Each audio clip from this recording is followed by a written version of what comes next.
하나님께서 우리 교회에 주신 말씀은 출애굽기 2장 23절에서 25절까지 말씀입니다. 출애굽기 2장 23절로 25절 봉독합니다.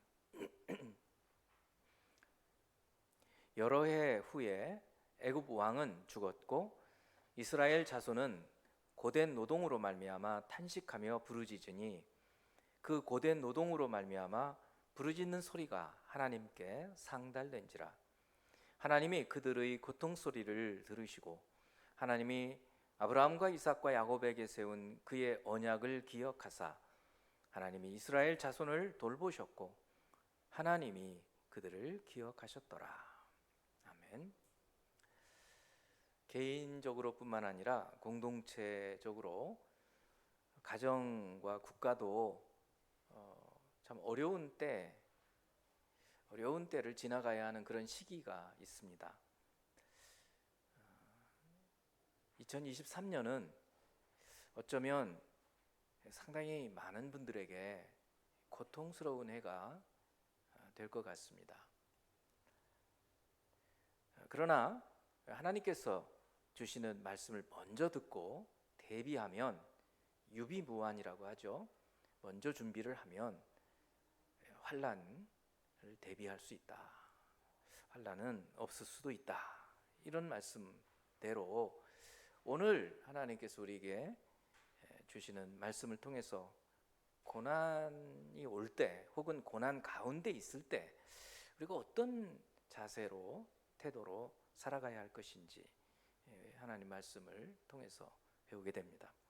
그래서 고난이 올 때 그리스도 안에서 결론적으로 말씀을 좀 드리면 먼저 우리 자신을 돌아보고 과거를 돌아보고 지금 하나님 앞에 부르짖고 그리고 앞으로 주께서 응답하실 것을 소망하면서 살자, 그런 말씀을 오늘 전합니다. 먼저 전도서 7장 14절은 고난 가운데 있을 때 혹은 고난이 올 때 우리가 어떤 태도를 가져야 할 것인지 말씀해 주고 있어요. 형통한 날에는 기뻐하고 곤고한 날에는 되돌아보아라. 곤고한 날, 고통스러운 날, 고난이 올 때 주변 사람들, 심지어는 하나님께 막 원망하는 사람도 있는데 그러지 말고 자신을 되돌아보라는 거예요. 자신을.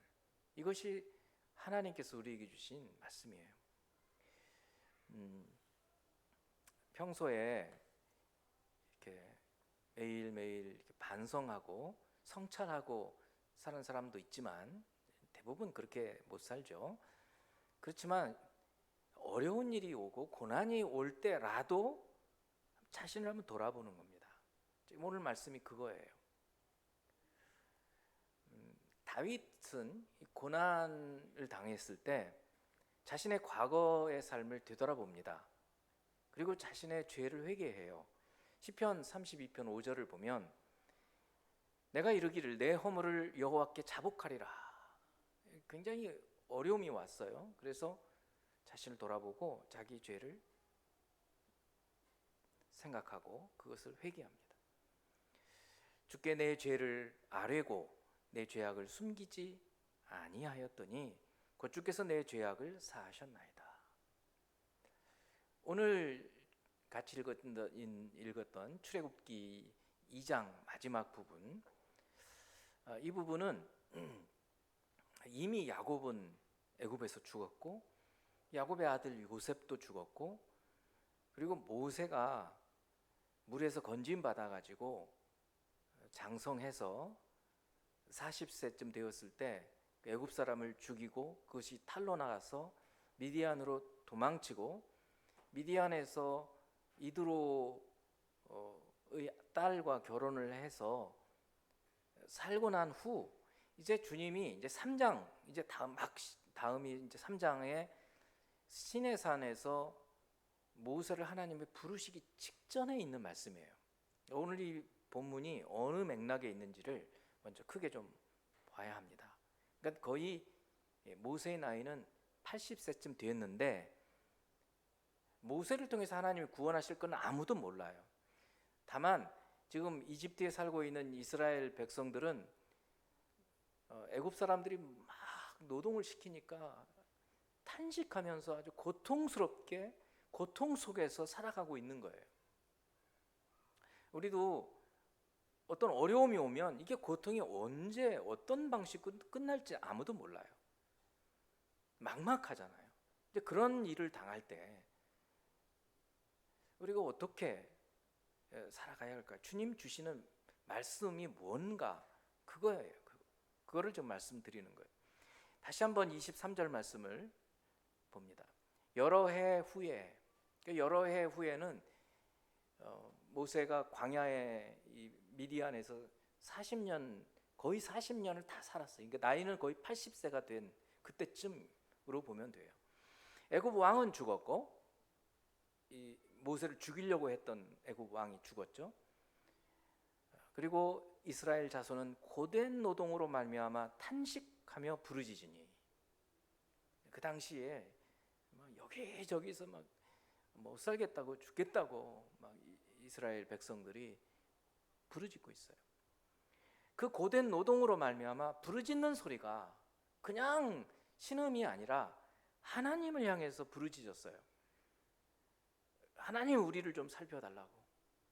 하나님, 우리가 그동안에 우리가 어떻게 살았는지 좀 회개하고 우리 죄를 고백하니까 우리 좀 봐달라고. 앞에 탄식은 그저 고통스러운 탄식이라고 하면 뒤에 탄식은 하나님을 향해서 부르짖는, 그래서 그 부르짖음이 하나님께 상달됐더라. 예수님께서 붙잡히시기 바로 전, 성 만찬을 마치시고 붙잡히시기 바로 직전에 베드로에게 하신 말씀이 있어요. 누가복음 22장, 시몬아 시몬아, 보라, 사탄이 너희를 밀가부르 하려고 요구하였으나, 사탄이 예수님의 제자들을 막 장난치고 있는 거예요. 자기 소나귀에 막 잡아서 흔들고, 그런 주님 지금 베드로에게 주시는 말씀이란 말이에요. 그렇지만 그러나 내가 너를 위하여 네 믿음이 떨어지지 않기를 기도하였노니, 지금 베드로는 장담했잖아요. 내가 주님 죽으시는 거의 같이 가겠습니다. 내가 죽기까지 따라가겠습니다. 그런데 주님이 하신 말씀이에요. 그러니까 주님은 베드로가 고난 가운데, 그 시련 가운데 딱 들어가게 되면 어떤 상태가 될 것인지를 말씀하시면서 대신 주님이 베드로를 위해서 기도하신다는 거예요. 뭘 기도하느냐면 저런 환난 가운데, 고난 가운데 믿음이 떨어지지 않도록. 저희들이 이제 믿음이 단련된 분들은 어려움이 와도 믿음이 잘 안 떨어져요. 그런데 믿음이 아직 성숙하지 않은 사람들은 어려움이 탁 와버리면 믿음이 툭툭 떨어져 버린단 말이에요. 마치 바위 돌밭에 떨어진 그런 씨앗처럼 금방 타서 없어져 버려요. 근데 주님은 지금 베드로가 너 분명히 지금 어려움이 오는데, 그때 시련을 당할 때, 고난 가운데 있을 때 너 믿음이 안 떨어지도록 내가 기도한다. 저희들이 믿음이 성숙한 사람들이 주변에 좀 믿음이 약한 분들을 보면 우리가 뭘 해야 되는가? 이걸 하는 거예요. 주님처럼. 저는 성도들 가운데 어려움이 오는 분들을 보면 제일 먼저 기도하는 게 이거예요. 이런 시련 속에서도 믿음이 떨어지지 않고 오히려 믿음이 강건해지도록 기도하는 거예요. 주님께서 그렇게 베드로를 위해서 기도했어요. 그 다음에 주님 말씀하신 게 있어요. 너는 돌이킨 후에 네 형제를 굳게 하라. 그러니까 베드로한테 돌이키라는 거예요. 돌이키라. 그러니까 벌써 베드로가 3번이나 부인하게 될 것을 이미 아셨잖아요. 그러니까 돌이키고 난 다음에 형제를 굳게 세워서 교회를 세워서 교회의 지도자가 되어야 될 것을 이미 지금 명령하시는 거예요. 여러분, 우리가 잘못할 때가 많죠. 근데 중요한 것은 잘못을 인정하고 잘못에서 돌이키는 겁니다. 우리가 허물이 있을 때, 주님 앞에서 죄가 있고 허물이 있고 믿음이 어떤 경우에 막 연약해질 때도 있어요. 중요한 것은 바로 그때 돌이키는 거예요. 고난은 우리에게 이처럼 돌이킬 기회를 줍니다. 고난이 안 오면 계속 자기가 어디로 가는지 모르고 자기 잘난 맛에 막 살아갈 때가 있어요. 근데 주님은 간혹 우리에게 고난을 탁 주시면서 브레이크를 탁 거시고 여기까지, 그리고 돌이키게 하시는 거예요. 그러니까 유익이 되는 거예요. 고난이 없었다면 우리 그렇게 못 산다는 거죠. 우리도 그래요. 권고할 때 하나님 앞에 나가서 지금까지의 우리의 삶을 돌이켜 볼 수 있는 거예요. 그런 고난이 안 오면 그렇지 못하는데, 그래서 고난이 유익이 되고 그렇게 돌이킬 수 있다는 것은 은혜입니다. 우리가 고난 속에서 우리의 허물을 돌아보고 고백하고 인정하는 것은 새로운 삶의 출발이 될 수 있어요. 그러면 어떻게 구체적으로 어떻게 자신을 돌아볼 수 있게 될까? 항상 그렇게 되는 건 아니에요.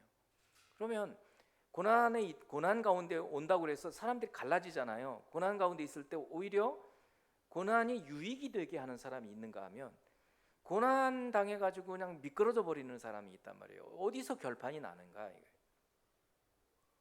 바로 기도입니다. 결론, 기도예요. 고난 당했어도 기도하지 않으면 자기가 다 잘한 것 같아요. 그런데 기도하는 사람들은 자신을 돌아볼 수 있어요. 자신을 돌아보고 회개하게 됩니다. 성령은 우리의 허물을 돌아보게 만들어주거든요. 여러분, 혹시 여러분이 고난 가운데 있으면 되돌아보기 위해서 기도의 자리로 가야 돼요. 두 번째로, 고난이 오면 자신을 돌아보고 회개하는 것에서 그칠 것이 아니라 부르짖으라는 거예요. 어떤 부르짖음이에요? 이 어려움에서 나를 건져달라고, 구원해 주시도록, 위험에서 끌어내 주시도록 부르짖는 거예요. 좀 기도의 성격이 다르죠. 둘 다 기도예요. 그런데 첫 번째는 죄의 회개라고 하면, 두 번째는 하나님 좀 도와달라고 부르짖는 거라는 거예요. 아까 다윗 얘기를 했는데 다시 한번 다윗의 시편 32편을 보면 3절에서 내가 입을 열지 아니할 때에 종일 신음함으로 내 뼈가 쇠하였도다. 다윗도 우리도 비슷한 것 같아요. 우리와 비슷했던 것 같아요. 그러니까 보니까 내가 입을 열지 아니할 때, 그러니까 다윗도 어떤 경우에 이제 기도가 안 나왔던 때가 있었던 것 같아요. 바로 그걸 얘기해요. 내가 입을 열지 아니했을 때, 기도하지 않았을 때는 어떠냐면 종일토록 신음만 하는 거예요. 아, 죽겠다고. 그리고 어느 정도냐면 뼈가 쇠약해질 정도예요. 뼈가 물렁물렁해질 정도. 그 정도로 뼈가 삭을 정도로 너무 고통스러운 거예요. 왜요? 기도를 안 해서. 입을 다물고 있어요. 내가 입을 열지 아니할 때 종일 신음함으로 내 뼈가 쇠하였도다. 주의 손이 주야로 나를 누르시오니 내 진액이 빠져서 여름 가뭄에 마르는 것 같이 내가 좀 싹 말라버렸습니다. 이게 고난이 오는데도 기도하지 않으면 죽겠는 거죠. 그런데 바로 이런 때에 기도의 자리에 나가면 달라지는 겁니다. 부르짖으면 달라지는 거예요. 다시 오늘 본문 23절로 또 갑니다. 여러 해 후에 애굽 왕은 죽었고 이스라엘 자손은 고된 노동으로 말미암아 탄식하며 부르짖으니. 저는 그렇게 해석을 하는 거예요. 이 앞부분까지는 그저 죽겠다는 거예요. 근데 뒷부분, 그 고된 노동으로 말미암아 부르짖는, 여기서 부르짖는 소리는 이제는 하나님께로 향하는 거예요. 살려달라고, 우리 구원해달라고. 그랬더니 그 부르짖는 소리가 하나님께 상달되었다. 우리도 고난이 올 때 불평하거나 원망하거나 짜증내거나 책임을 막 다른 사람한테나 하나님께 막 돌리고 그러지 말고 하나님을 향해서 구원을 위해 부르짖는 겁니다. 시편 기자가 주님이 우리에게 고난을 허락하신 것이 주님께 가까이 나와서 주님의 뜻을 가르쳐 주시기 위함이라고 깨닫고 이렇게 고백을 해요. 119편 71절. 고난당한 것이 내게 유익이라. 늘 이 말씀이 어렵죠. 어떻게 고난이 유익이 되느냐. 근데 그 고난이 유익이 되는 것은 기도의 자리에 나가서 내가 이거를 몰랐구나 깨닫고, 그리고 주님의 말씀이 이런 뜻이었구나 깨달을 때에야 비로소 고난이 유익이 된다는 거예요. 그 뒤에 나오죠. 고난 당한 것이 내게 유익이라. 이로 말미암아, 이 고난으로 말미암아 내가 주의 율례를 배우게 되었어요. 고난이 없었다면 내 마음대로 살았을 텐데 고난이 오니 내가 뭘 잘못했지? 주님은 뭐라고 말씀하시지? 그 말씀이었구나. 곤고한 날에는 되돌아보아라. 그 말씀 따라서 되돌아보니 내가 교만했었구나. 내가 내 마음대로 살았구나. 그러면서 주님의 말씀이 들어오기 시작을 하더라는 거예요. 그래서 유익하다는 거예요. 고난이 없었으면 그렇게 돌아보지 않았을 건데 돌아보고 그 말씀의 뜻을 이해하게 되니 유익이 됐다. 그렇습니다. 자, 그러면 이제 되돌아보는 것도 기도요, 부르짖는 것도 기도예요. 결국 기도하라는 말씀인데 평소에 기도를 잘 안 하던 사람들이 어떻게 하면 그럼 기도의 자리에 나갈 수 있는가? 성경과 그리고 제 자신의 경험을 섞어서 말씀을 좀 드리고 싶어요. 두 가지예요. 첫 번째는 작정 기도하라는 거예요. 작정 기도라는 것은 날짜를 정하는 겁니다. 이거는 뭐 어떤 법칙이 없어요. 여러분들이 내가 한번 이 문제를 두고 내가 3일은 기도해 보겠다. 3일 기도 할 수 있어요. 그런데도 응답이 없어요. 그런데 내가 일주일 기도해 봐야 되겠다. 일주일 기도할 수 있어요. 한 달을 두고 기도할 수 있어요. 한 달은 꽤 길죠. 빼먹을 수 있잖아요. 그러니까 날짜 표시하고 어떻게 해서 늘 한 달 내내 이 문제를 두고 부르짖어야 되는 거예요. 저는 신학을 할까 말까, 신학에 대한 열망이 있었는데 심지어 저는 이렇게까지 의심했어요. 이 사탄이 나를 부추기는 거다. 근데 멀쩡한 지금 교회 잘 다니고 집사 생활 잘하고 있는데 사탄이 교만한 마음을 품게 해서 너 신학을 하게 하는지도 몰라. 그래서 한 달 기도를 했어요. 응답이 없었어요. 근데 마지막 날에 응답 받았어요. 마지막 날에 눈물 펑펑 흘리면서 그래서 신학을 하게 됐어요. 그런데 뭐 목사가 되는 것과 교회를 개척하는 건 또 다른 문제예요. 그거는 또 기도를 해야 했어요. 어찌 됐든 여러분들께 기도의 제목이 있거든. 이렇게 작정 기도하라 그런 말씀입니다. 모세는 40일 기도를 여러 번 했어요. 그렇죠? 40일 금식 기도.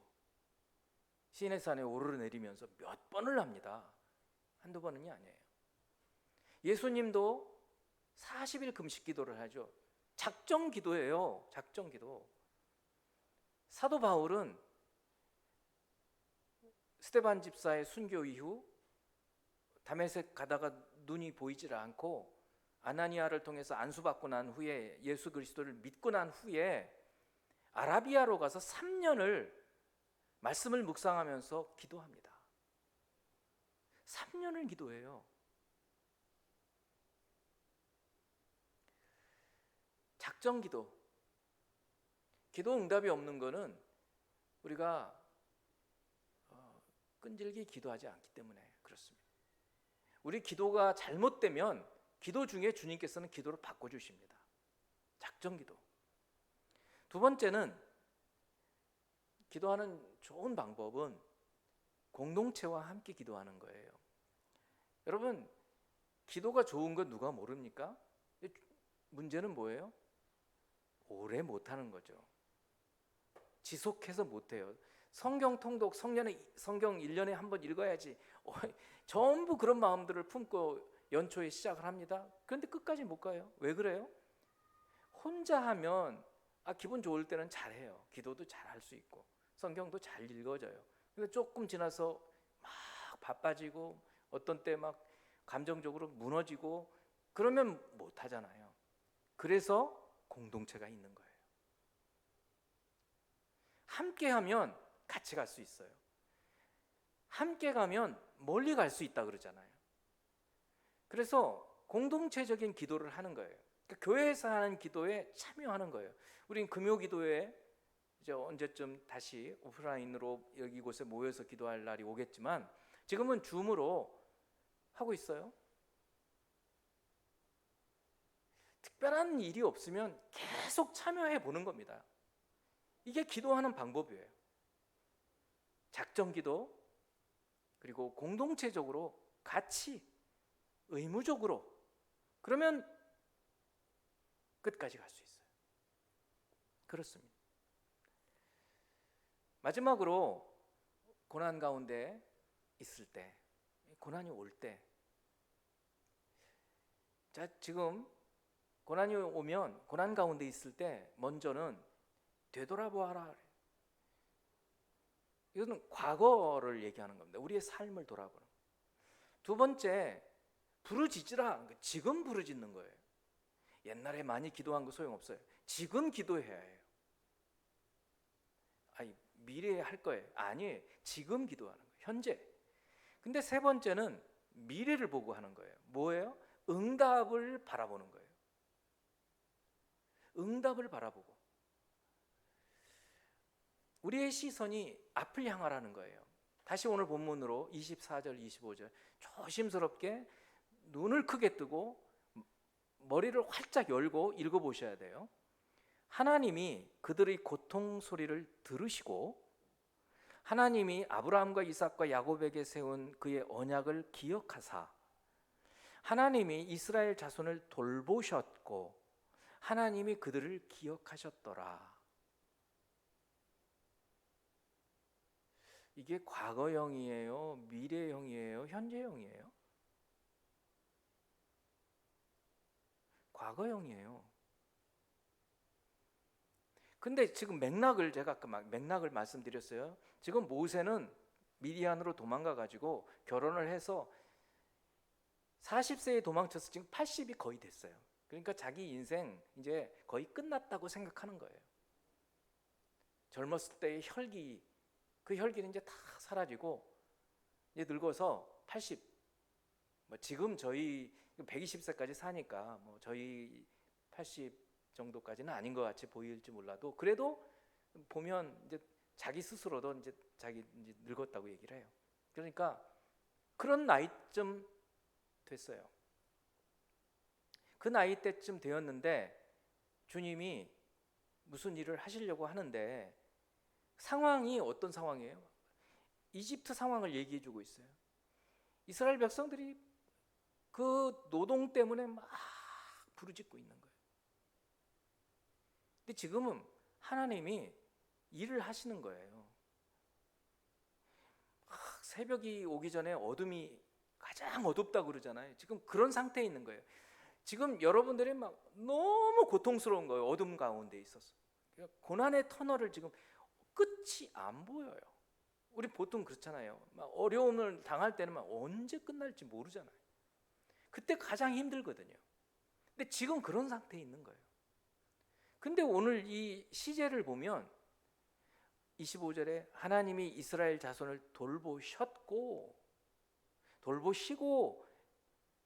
아니고 돌보셨고 기억하셨더라.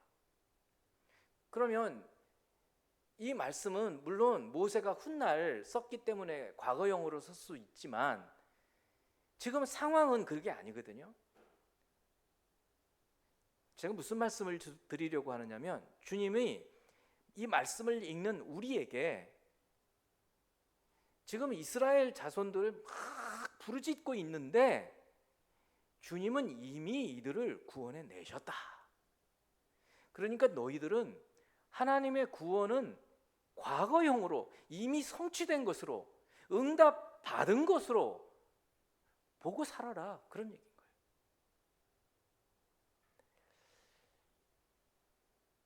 성경적으로 제가 예를 들어 드릴게요. 엘리야 시대 아합 왕, 아주 악독한 왕이죠. 하나님께서 엘리야의 기도를 통해서 비가 오지 않게 3년 동안 흉년이 들게, 마실 물도 없을 정도예요. 그러니까 아합이 막 엘리야를 찾아 죽이려고 그러죠. 근데 엘리야가 하나님께서 말씀하셔서 아합 왕을 찾아가게 하셔요. 그때 아합 왕이 이제 비 온다고 얘기를 하는 거예요. 근데 그때 얘기해요. 그때 열왕기상 18장. 그의 사환에게 이르되, 그의 사환, 그는 엘리야예요. 엘리야 선지자가 갈멜산에 올라가서 기도하기 전에 자기 그 사환에게 말을 합니다. 올라가 바다 쪽을 바라보라. 이 갈멜산이 어느 쪽에 있냐면 이스라엘의 북부 쪽에 지중해 변에 있거든요. 그래서 갈멜산 꼭대기 보면 지중해가 보여요. 그래서 바다 쪽을 바라보라 그러는 거예요. 그래서 그가 사환이 올라가 바라보고 말하되 아무것도 없는데요. 지금 무슨 얘기 하느냐면요, 엘리야가 지금 비가 오도록 기도하고 있는 거예요. 기도하면서 야, 산꼭대기 올라가서 지금 비 오나 한번 봐. 아무것도, 구름도 아무것도 없어요. 지금 날이 쨍쨍합니다. 또 올라가 보라는 거예요. 기도하고 올라가고 몇 번이요? 7번. 7번까지 다시 가라. 7번째 이르러서는 사환이 말을 하는 거예요.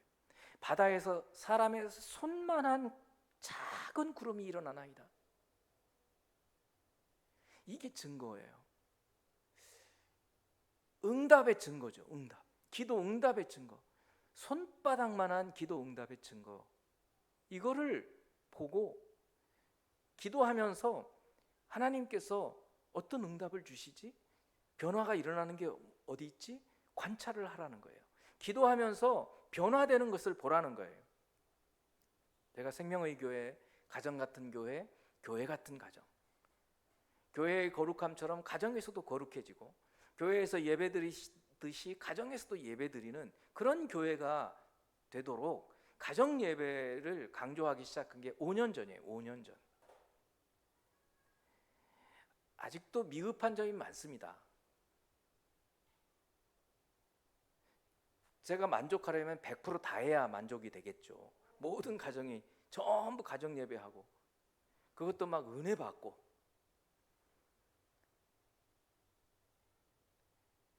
근데 그 5년 전에는요, 기도하면서 했지 않았겠어요? 생명의 교회 가정마다 가장을 세우고, 가장들이 주도해서 가정에서 주중에 한 번이라도 예배를 드릴 수 있게 주여 도와주세요, 기도를 했는데 당시에는 손바닥만한 구름도 보이지 않았다고요. 그런데 지금은 완전히 달라져 있어요. 가정마다 가정 예배를 많이 드리고 있습니다. 조만간에 은혜의 단비가 부어질 것 같아요. 조만간에 이제는 가정에서 예배 드리는 것이 이제 습관이 되고, 일주일에 한 번이 아니라 여러 번, 특별히 어린 자녀들을 양육하는 부모들은 거의 매일같이 예배를 드리는 것이 필요해요. 여러분, 젊은 부부 여러분들이 자녀들을 그렇게 가정 예배 드리고 그럴 수 있는 기간이 15년이 안 돼요. 길 것 같죠? 15년이 안 돼요. 매년 여러분들이 10년 제대로 드리면 잘 드리는 거예요. 한번 올해부터 그렇게 해보세요. 야, 올해 가정 예배를 정말 잘 드려보자. 내년에도 드려보자. 몇 년까지. 아이들이, 여러분들이 그렇게만 드리고 나면 자녀로 인해서 고생할 거 하나도 없어질 줄 믿습니다. 처음에는 손바닥만한 구름도 안 보인다고요. 애들이 언제 은혜 받나, 근데요, 엘리야가 기도한 것처럼 다리 사이에다가 다리 사이에가 머리를 집어넣고 막 부르짖는 거예요.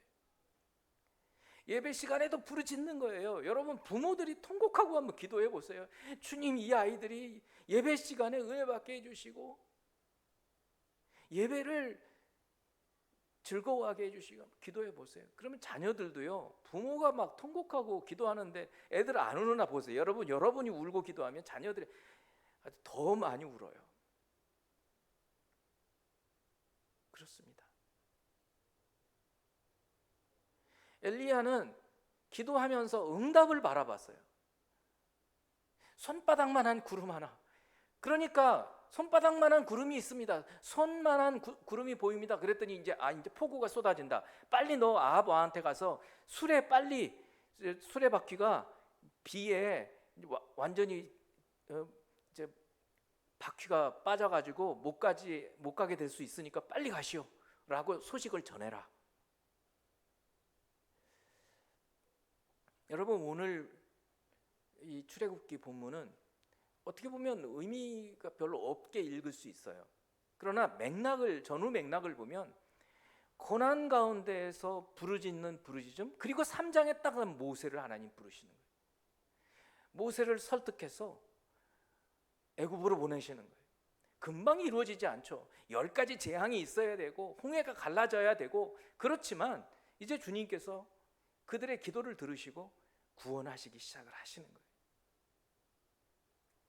예수님께서 마가복음 11장 24절에서 이렇게 말씀하십니다.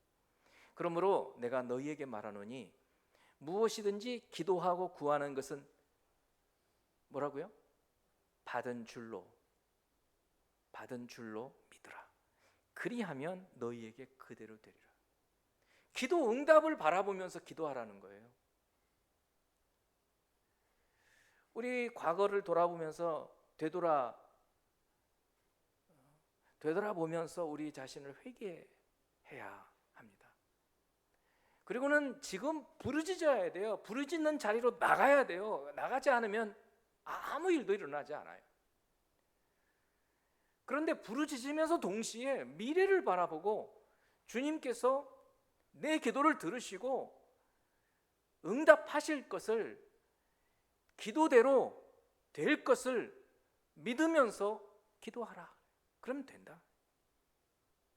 저는 우리 생명의 교회 각 가정들이 각 가정들을 중심으로